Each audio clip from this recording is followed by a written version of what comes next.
Halo, selamat datang di podcast Dokter Gigi Jauh. Hari ini kita akan membahas seputar kanker rongga mulut. Kenapa kanker rongga mulut? Karena kanker rongga mulut ini sebenarnya adalah penyakit yang masih belum terdata secara baik di Indonesia. Padahal kanker rongga mulut adalah salah satu kanker yang memakan banyak korban. Pada hari ini kita akan membahas mengenai kanker rongga mulut bersama narasumber Dr. Gigi Elizabeth Nasari, spesialis penyakit mulut yang baru saja menyelesaikan program doktoral kalau nggak salah di Australia. Untuk lebih tepatnya saya langsung undang Dr. Gigi Elizabeth Nasari. Selamat datang dok, Assalamualaikum. Waalaikumsalam warahmatullahi wabarakatuh. Oke, jadi gimana tadi infonya? Perkenalannya dok, ada yang mau dikoreksi? Nggak ada yang dikoreksi, Gam. Nggak ada yang dikoreksi, oke. Iya, itu ini sudah supaya lebih informal, manggilnya Teh Vivi aja ya, seperti biasa ya, supaya lebih santai dan mengalir gitu Teh. Iya, mohon mangga. Jadi gini Teh, rencananya kita ngobrolin soal kanker rongga mulut ya, sebab kan ini salah satu bidang penyakit mulut yang udah spesifik, di mana masih belum banyak orang yang mengetahui. Dan kebetulan saya nggak salah kan Teh Vivi disertasinya mengenai kanker rongga mulut gitu ya. Betul. Doktoralnya. Indonesia di Indonesia gitu ya. Iya. Jadi tesis saya ini mengenai Indonesian Battle Quid and Oral Cancer. Oh, Munyah Pinang gitu ya. Iya, terutamanya tentang Munyah Pinang. Iya. Kenapa pilihannya ke Munyah Pinang? Karena pertama belum ada data yang sufficient ya. Sebenarnya belum ada data yang cukup. Iya, tentang Indonesia. Indonesia itu selalu miskin data sebetulnya ya, tidak hanya tentang kanker mulut. Terus yang kedua di Indonesia juga belum diketahui secara pasti. Kita memang ada data-data penelitian regional ya yang kecil-kecil gitu, tetapi belum per ada daerah gitu ya. Per daerah atau per universitas atau per satu bagian kecil lah ya. Tapi belum ada data Indonesia mengenai kanker mulut yang nationwide gitu, yang seluruh Indonesia gitu. Nah, makanya kemarin S3 saya ini pasti tidak akan mewakili secara menyeluruh, tapi at least mungkin bisa menginisiasi ya. Karena kemarin saya meneliti di 5 provinsi, di Aceh, kemudian di Jawa Barat, di Kalimantan Barat dan Papua Barat gitu. Mudah-mudahan menginisiasi pemerintah Indonesia bisa memberikan supportnya untuk men-screening sebetulnya kanker mulut di Indonesia ini prevalensi dan insidensinya berapa. Karena kalau di India, Taiwan itu sudah lama, udah 20 tahun yang lalu kita tuh udah tertinggal sebetulnya. Dalam hal data ya? Dalam hal data, iya. Oke. Jadi kalau berdasarkan pengumpulan data yang dilakukan sama TVV kemarin untuk disertasinya, itu pemetaan kanker rongga mulut di Indonesia saat ini seperti apa itu ya Teh ya? Ya, jadi memang setiap itu berbeda-beda tergantung dari resiko kanker mulut yang mereka lakukan gitu ya. Contohnya misalnya di Papua Barat, karena mereka resiko yang utama itu adalah menyirih pinang gitu. Nah, Papua Barat ini berbatasan dengan Papua New Guinea. Mereka sharing ethnicity yang sama, culture yang sama, dan kita tahu kalau Papua New Guinea ini prevalensi kanker mulutnya tertinggi sedunia dan angka kematian akibat kanker mulut tertinggi sedunia. Tahukah Agam berapa jumlah kematian akibat kanker mulut di Papua New Guinea per tahunnya? Ya, di 2015 saja ada 25.000 jiwa meninggal karena kanker mulut akibat pinang ya di Papua New Guinea, sehingga per tahun. Sehingga pemerintah di Papua New Guinea itu memban atau melarang menyirih di sana di 2015. Tetapi it doesn't work at all. Tidak berhasil sama sekali, padahal pemerintahnya sudah memban gitu ya. Akhirnya sekarang pun saya diminta mengajar di Papua New Guinea, diminta untuk membantu mengenai oral medicine, terutama kanker mulut. bagaimana caranya untuk mengurangi angka prevalensi tersebut di antara kondisi yang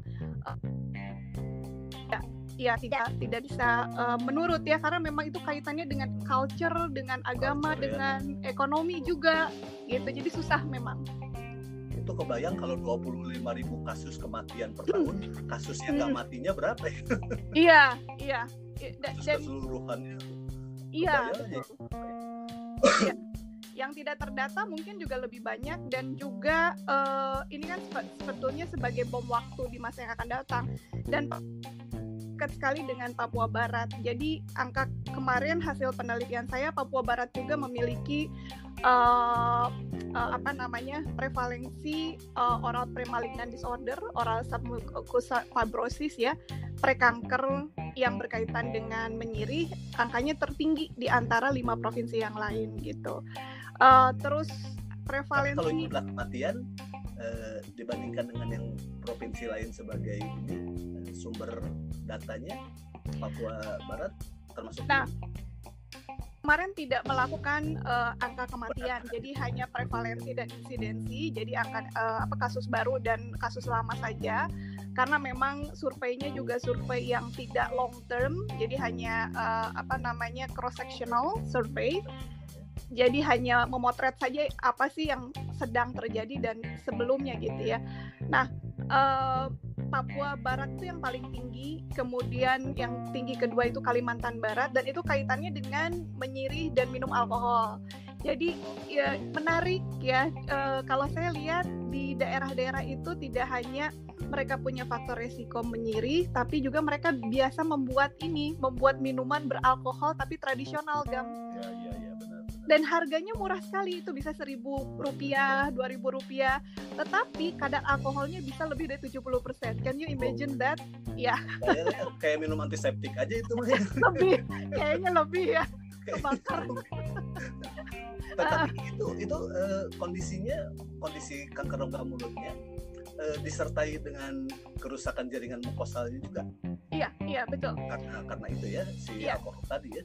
Iya, karena jadi ketika saya screening gitu ya, jadi mereka kebanyakan kalau yang di 2 provinsi itu sudah mengalami satu perubahan ke arah submucous fibrosis gitu ya, karena memang dari pinangnya itu ya, terus ditambah dengan alkohol, as we already known that alkohol itu kan sebenarnya membuka, it's kind of like welcoming carcinogenic yang sudah masuk gitu ya, jadi opening the merekat mukosa terhadap perlukaan juga ya. Iya, karena mengiritasi dan membuat kering begitu. Jadi kalau dua daerah itu paling tinggi dengan resiko kanker mulutnya adalah menyirih dan alkohol. Sedangkan kalau yang di Jawa Barat atau di Jakarta, seperti halnya kota besar, mereka metropolitan, walaupun Jawa Barat sih banyak rural area ya, tapi katakanlah kita sudah lebih ke arah kota gitu ya. Kalau Bandung kebanyakan karena merokok, Gam. Kalau ini ya alkohol kalau untuk di Jakarta low number, jadi kebanyakan kalau di Bandung zero. Saya tidak tahu apakah mereka mengklaim that mereka tidak minum gitu ya, atau memang benar-benar tidak minum ya. Tapi perkiraan Agam malah untuk kota metropolitan mungkin dengan sistem kaum milenial ini yang mengeramaikan kafe gitu ya, kemungkinan malah alkohol gitu dibandingkan menyirih gitu ya, menyirih pinang tadi. Ya. Enggak dan korelasinya dengan hasil lesi yang saya lihat, lesi di rongga mulutnya juga tidak terlalu setinggi dibandingkan dengan yang di Kalimantan Barat atau di Papua Barat ya. Jadi artinya mereka either berkata benar atau memang dosisnya sedikit gitu ya untuk meminum alkoholnya gitu. Minumnya kopi gitu ya, bukan alkohol. Iya, lebih banyaknya kopi gitu. Minum kopi. Iya, betul. Seperti dokter gigi gaul ya. Ngopi. Ngopi. Lebih aman. Terus nanti untuk kategori tinggi tadi ya di Papua Barat sama di Kalimantan Barat tadi. Ini insidensinya berapa angka-angkanya nih? kejadian yang kejadian? Ya, jadi kalau total prevalensi di Indonesia yang kemarin hasil penelitian saya itu cukup tinggi, sekitar 14,8%.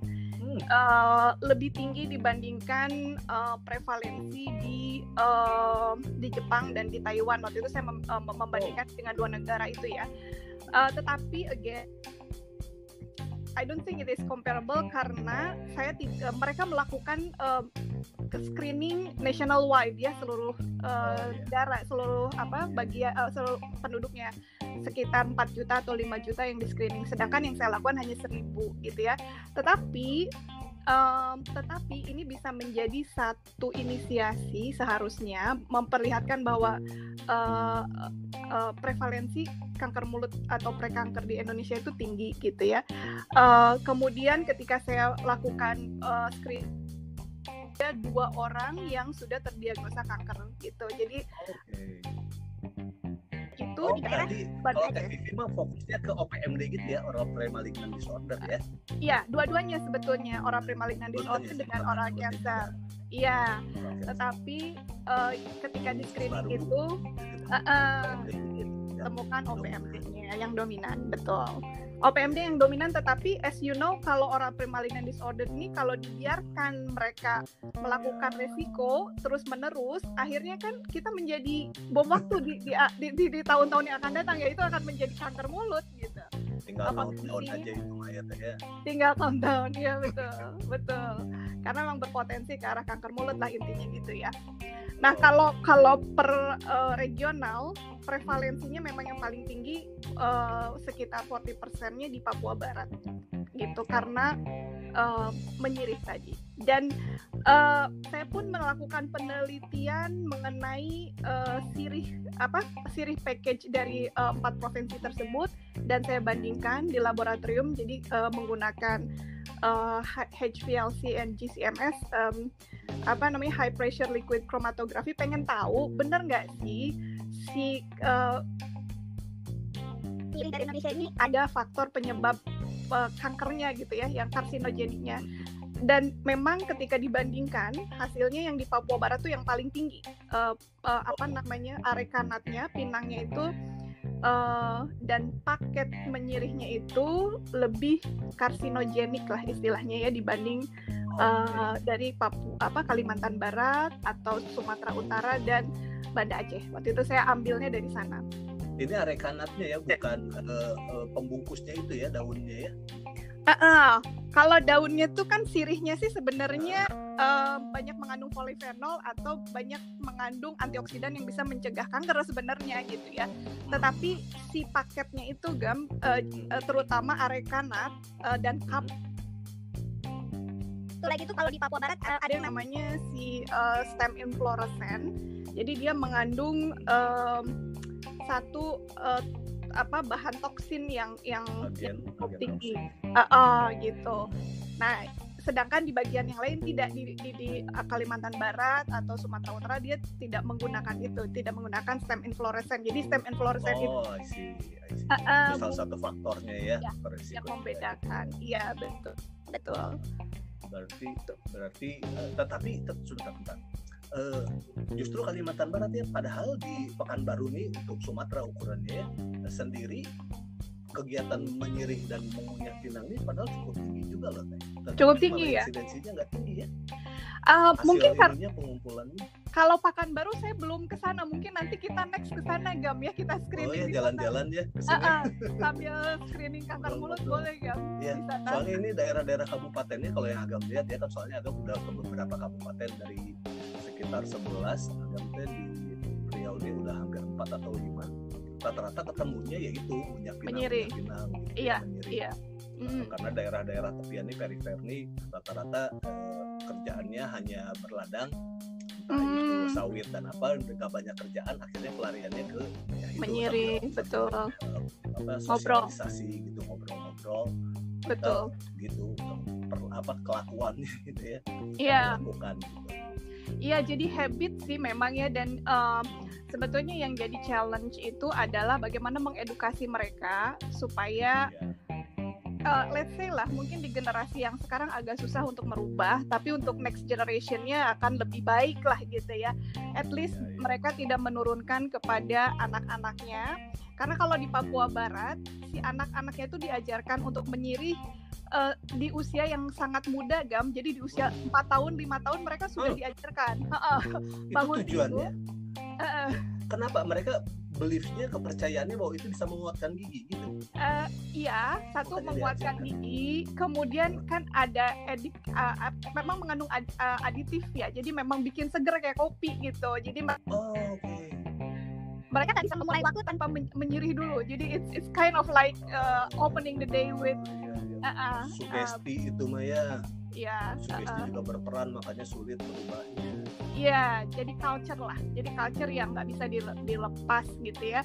Nah, saya waktu itu ketemu juga salah satu dokter gigi di Papua Barat. Keluarganya pun memang mengajarkan seperti itu. Jadi memang itu udah hal yang biasa gitu. Artinya ya PR kita ya untuk next generation lah. Mungkin untuk generasi yang ini ya susah ya, karena sudah puluhan tahun ya, tapi mudah-mudahan bisa juga mengurangi. Tapi at least next generation will be better lah, intinya gitu. Jadi kita mengorbankan generasi kolonial untuk menyelamatkan generasi milenial gitu ya. Iya, jangan dikorbankan lah, kan hese gitunya apa ya, gimana udah gimana lagi, susah gitu rubahnya. Iya. Sama seperti rokok sih sebenarnya susah menghentikan ya, karena memang adiktif juga si menyirih ini, dan bagian dari culture dan kadang bagian dari religion ya, bagian dari kepercayaan yang mereka bilang ya nggak bisa, ini udah ratusan tahun kayak gini gitu. Ya, kalau udah dua itu terkait udah sulit ya, cultural dan religion itu ya. Dan religion iya. Oke. Teh Vivi, kita break sebentar. Oke, kita sambung lagi ya Teh ya. Oke.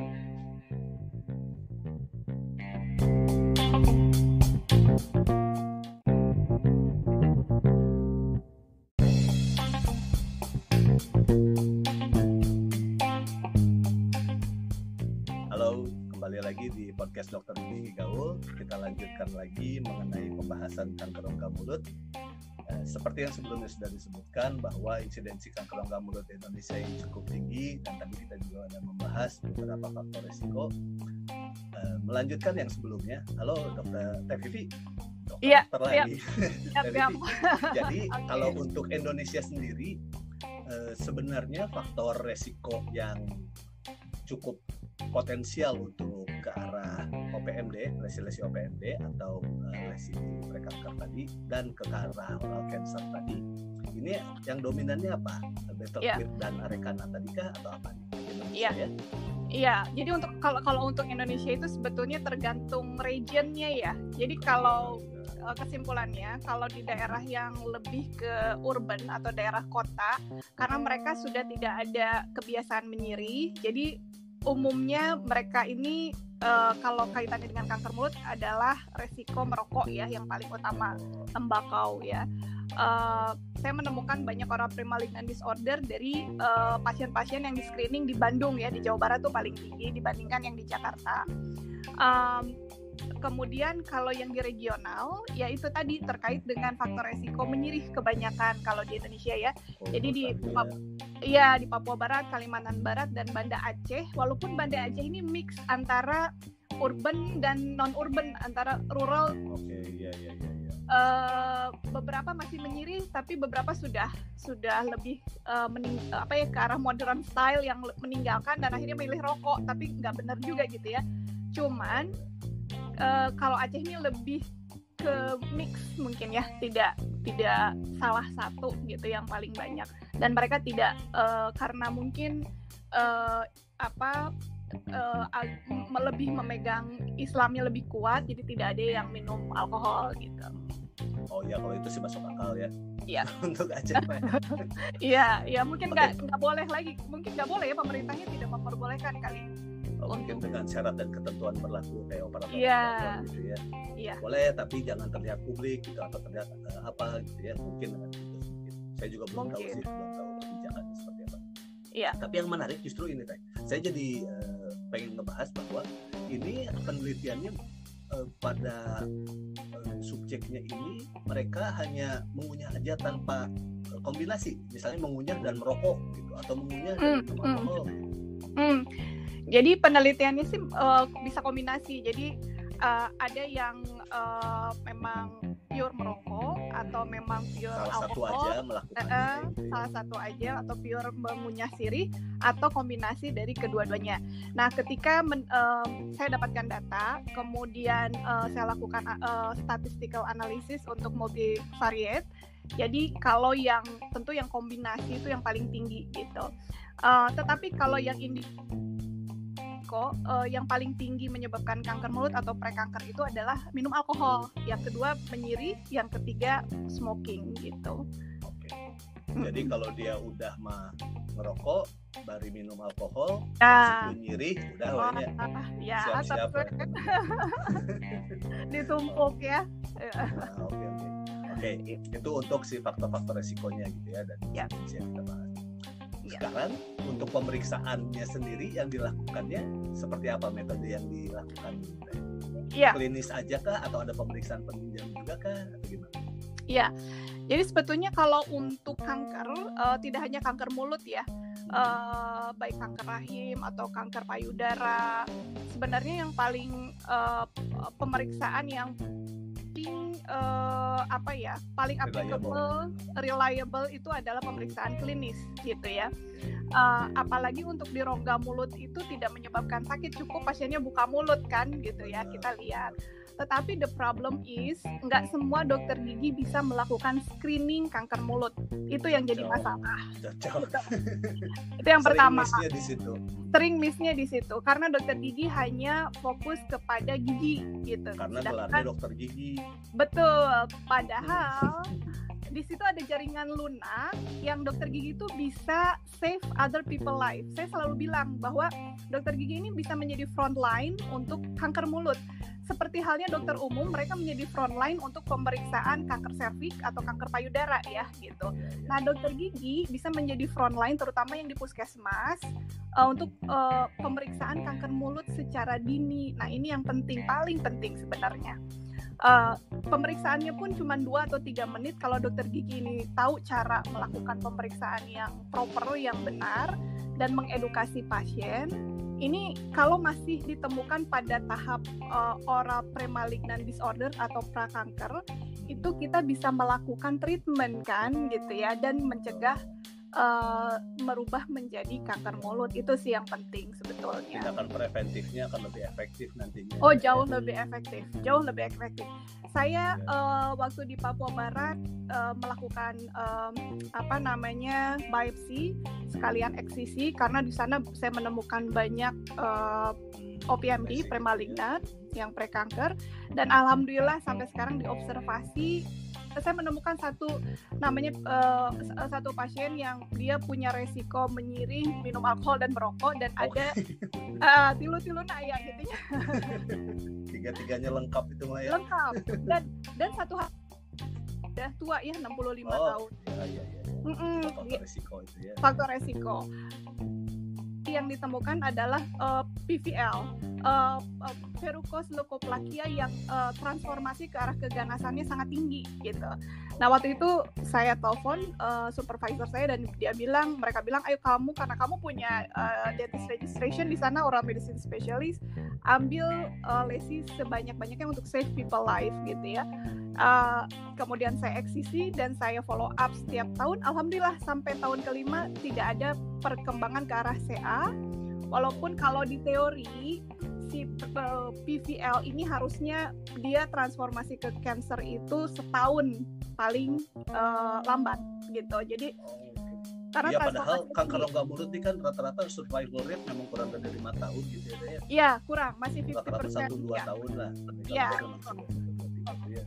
Betul. Nah, ini artinya kalau kita bisa menemukan masih pada fase premalignan atau prekanker, lalu kita treatment secara tepat, sebetulnya mencegah ke arah cancer, berkembang menjadi cancer, dan bisa menyelamatkan. Nah, ini yang perlu dokter gigi di Indonesia dengan bantuan dokter gigi gaul ini, dokter Agam.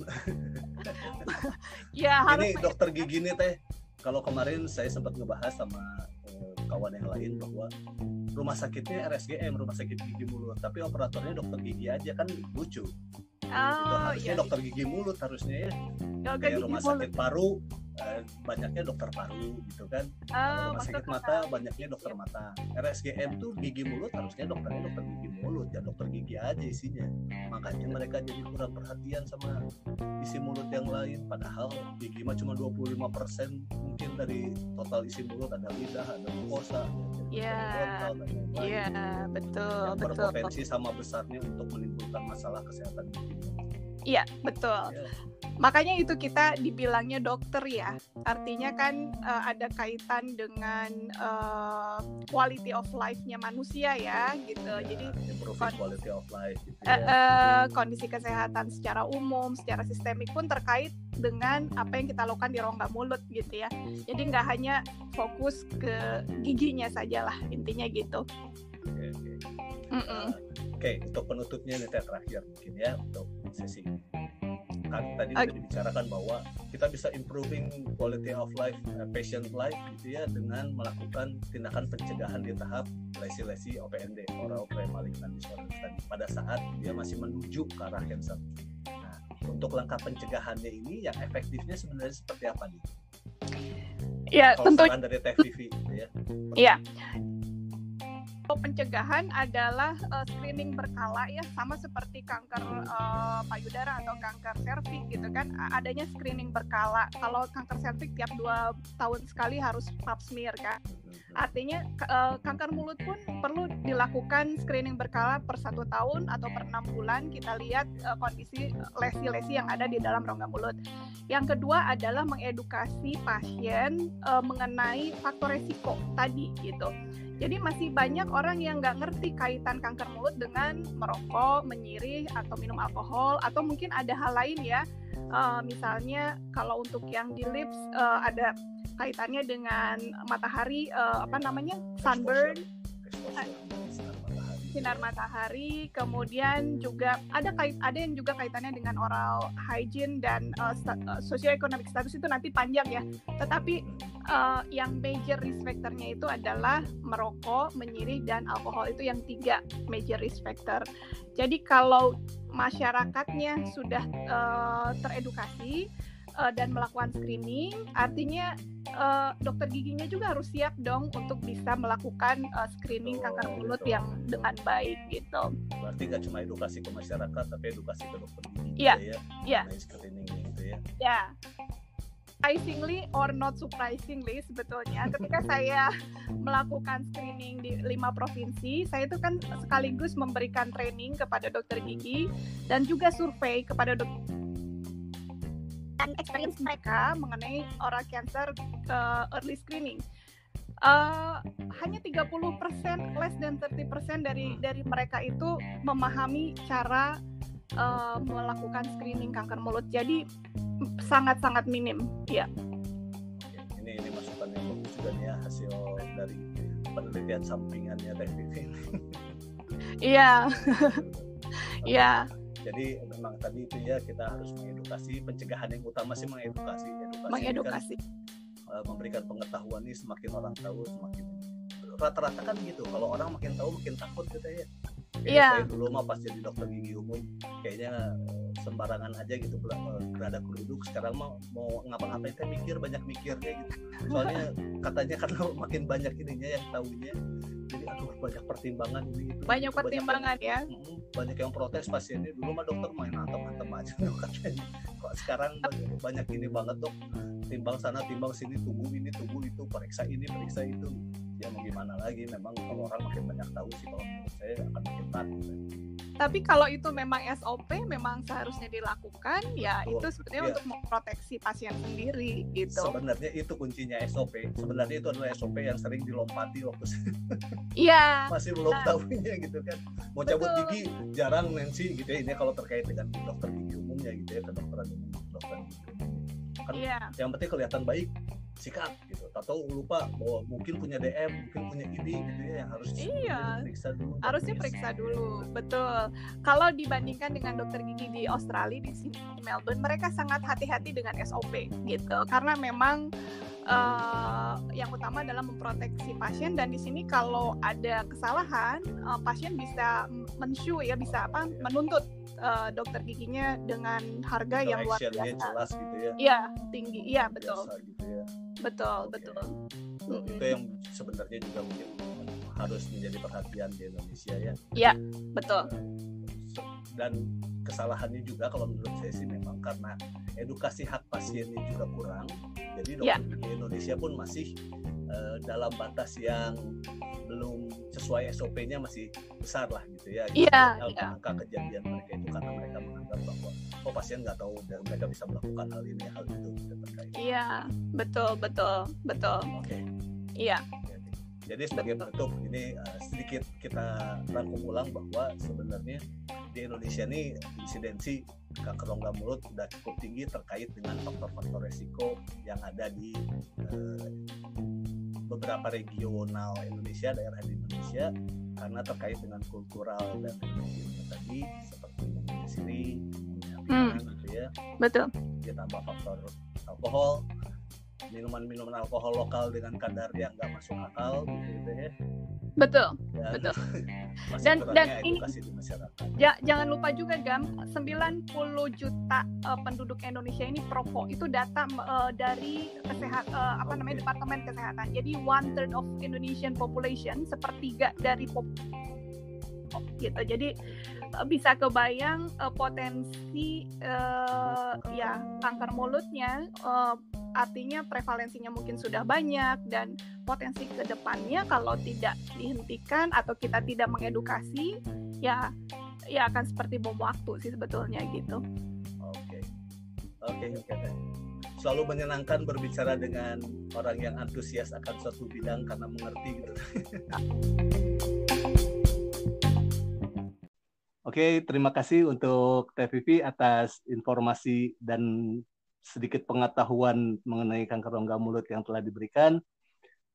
Semoga di lain kesempatan kalau ada waktu dan memang momen yang memungkinkan kita ketemu lagi ya Teh ya. Amin, insya Allah Gam, mudah-mudahan ya setelah pandemi ini berlalu kita ketemu. Oke, sekian dulu untuk episode kali ini. Terima kasih. Assalamualaikum warahmatullahi wabarakatuh. Waalaikumsalam.